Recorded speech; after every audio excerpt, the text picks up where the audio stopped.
and welcome to another video by Bomber on how to install your Bomber boilerplate on your snowboard. We're not going to talk too much about the theory of where the plate should be positioned on the board or your bindings positioned on the plate. We're just going to kind of hit the highlights as far as mechanically attaching the plate to your snowboard. First of all, you're going to get your boilerplate, and it could be one of three models: the 5mm, the 4mm, and the 4mm light. Today we happen to have a 4mm light here. You can tell it's got the real narrow waist. Alright, now also the other option you have when you purchase a boilerplate is if it's UPM mount or 4-hole mount. This plate happens to have the 4-hole mount installed on it, but you can also get the UPM version of the mounts when you order the binding. And that basically is a difference on the snowboard. We happen to have a board here that has both insert capacities on it. We have a 4-hole mount system, and we have the UPM, which stands for Universal Plate Mount System, inserts on the outside. There are some technical differences we won't get into right now, but they do require different hardware, but the installation is the same. So the first thing we're going to do is we're going to remove the lower assemblies off the boilerplate. And that's simple to do. You do not have to remove these upper screws here. A lot of people, when they go to install or move their boilerplate, they disassemble the whole thing. Well, you don't have to. Alright, all you have to do is remove these side screws.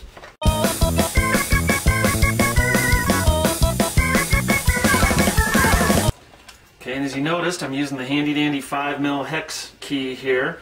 Everything on the binding is 5mm. Once you remove those, take that same hex key, insert it in there, and that pushes the axle out. Okay, so we got our one here. Do the same here. Alright, so now what I'm going to do, we're going to work with, is positioning these lower brackets on the snowboard. Now, if you'll notice, I know you can't really tell in this shot, but this is the front of the snowboard on my left. So when it comes to the lower assemblies, we want the one that slides, we want that one on the front of the board. The one that is fixed, we want that on the rear of the board. You can certainly try it the other way around, but this seems to be kind of the standard that everyone runs, and there's some various mechanical reasons for that. Once again, we won't get into right now. So what you want to do on the 4-hole is also figure out where you want to position it on the board, also relative to your axle position. All right, if you look at this board, right, or this plate, you'll notice we have what we call the side bosses in the middle position. There is also an inner position and an outer position with these other sets of holes. All right, and once again, that's some theory on what works for you that we will probably get into in another video. Right now I've got both the side bosses in the middle position.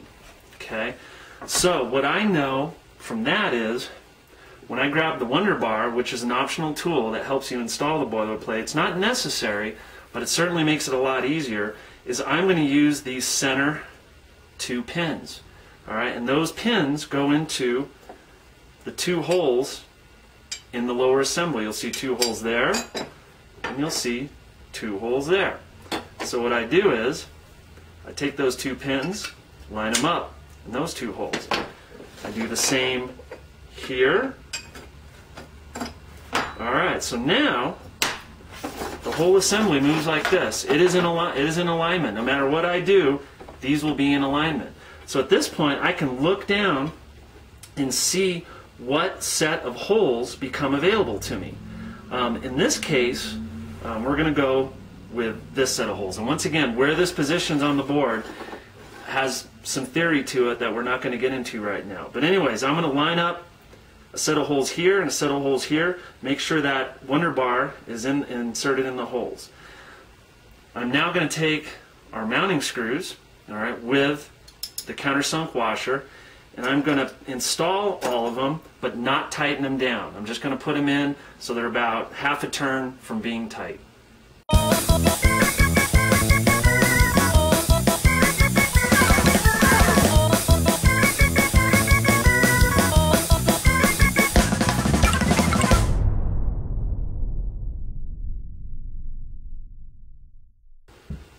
Okay, once you have all those screws in there loose, not tight, they're about a half a turn or a turn away from being tight, you'll notice the assembly wobbles. I can actually fine-tune the position also because there's slots in the lower assembly.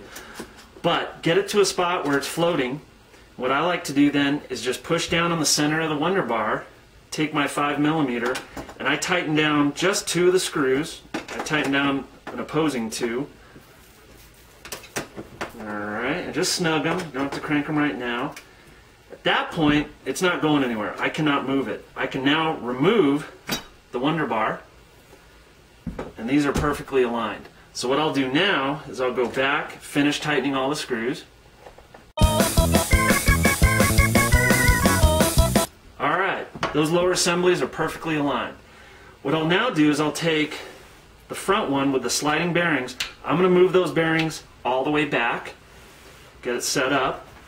Alright, so now I can take my plate, and what I'm actually going to do is just make sure it goes on there with a little resistance. That means everything's lined up. I'm going to take my axles, and what I like to do is start with the floating side. Alright, so I take the axle, and what I will do is I'll visually go down, and I'll just look and get those holes close to lined up.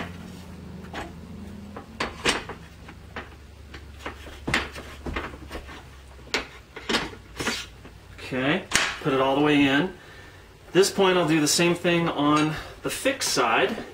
I'll go down. Now if it's not lined up, I can move the plate back and forth because right now it's on the sliding bearings. Alright, so what I'm going to do is I'm going to move that plate back and forth until I see it pretty darn close.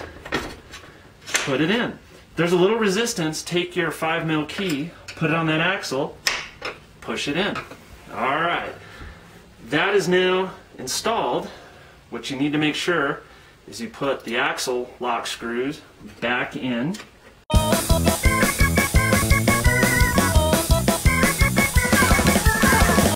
Alright, and snug. There you go. That plate is now installed. What we're going to do now is we're going to backtrack a bit, and I'm going to show you if you want to move those, how to move those side bosses to different positions. I'm going to show you how to do that next. So now, if we wanted to move these side bosses to a different position, like I said, there's 3 positions, an inner, a middle, and an outer. It's pretty simple to do. Alright, obviously you want to take your 5mm key and remove all 4 of these screws.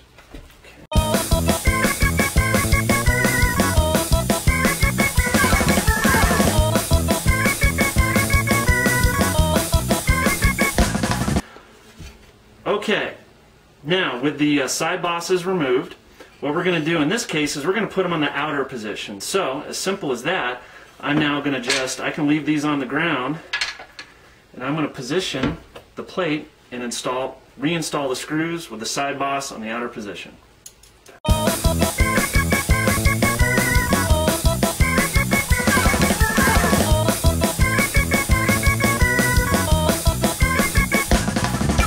Okay, those are installed. Now if you notice, they are not tight.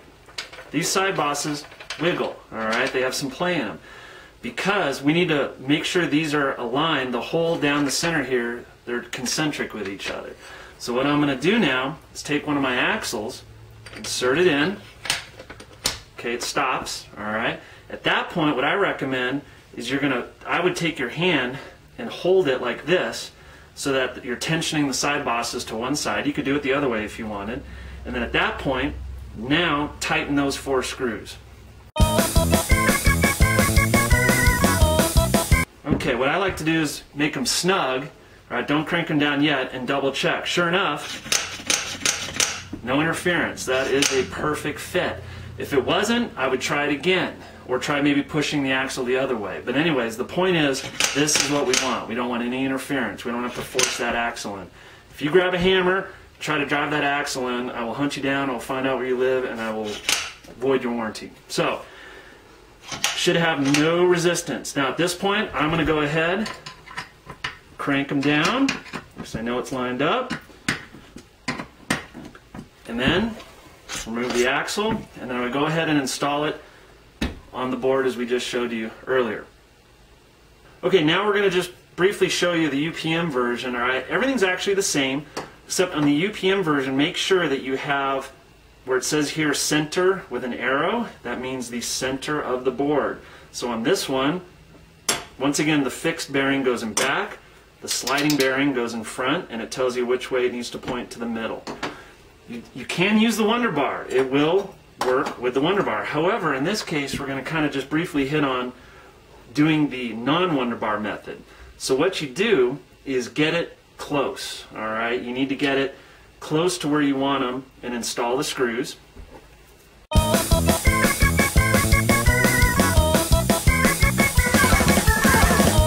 Okay, in this case I'm only going to install 2 screws on each side just for to keep us rolling here on the video.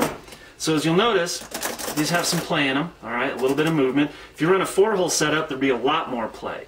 What I suggest you do is you use the boilerplate as an alignment tool, look at it, especially for the 4-hole version, and just get it close. Now at this point, what I would do is, and this is where it gets a little bit tricky, is tighten down these screws just a little bit so that the plate will still move, but with a little bit of friction, all right? It won't move without a little bit of effort. So if I do that on both of these,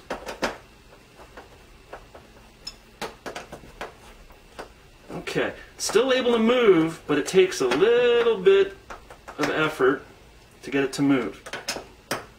Okay, now I'll take my boilerplate and I'll do the same thing. Make sure the bearings are all the way back on this one, and I'm going to install the moving bearing side first. So I'm going to visually look, get that lined up, insert it. I'm going to go to the back here. I'm going to do the same thing.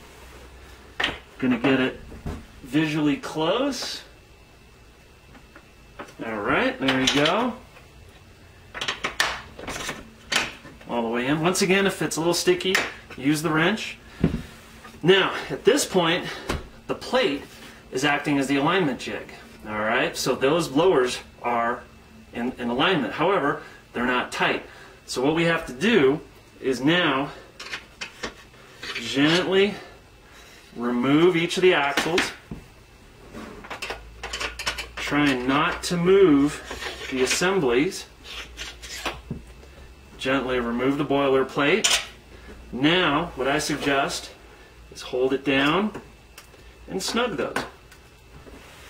Snug those screws. So I'm going to go ahead and tighten them down. Once again, if I had 4, I'd be tightening all 4. Alright, and if we did our job, fingers crossed, bearings all the way back, I'm going to install the plate. I'm going to install that front axle first. I always find that's the easiest way to do it. And now, fingers crossed, we're going to install the rear one. And sure enough, that worked great. Alright, that's perfectly aligned. I would then, of course, install the axle lock screws to hold those in there.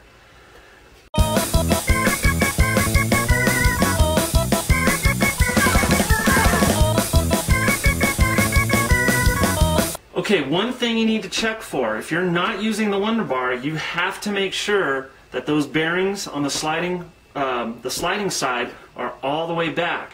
And you have 2 visual ways to check that. If you look on the UPM version, there's a little dot right there when I look down. Okay, and that dot should be in line with the axle. Alright, if it's not, you do not have the front bracket in the right spot. Worst case scenario is you'd have this bracket too far back. That sliding bearing would be bottomed out all the way forward, and you would have a plate that is not floating anymore. That would be bad. So make sure that that axle is lined up with that dot.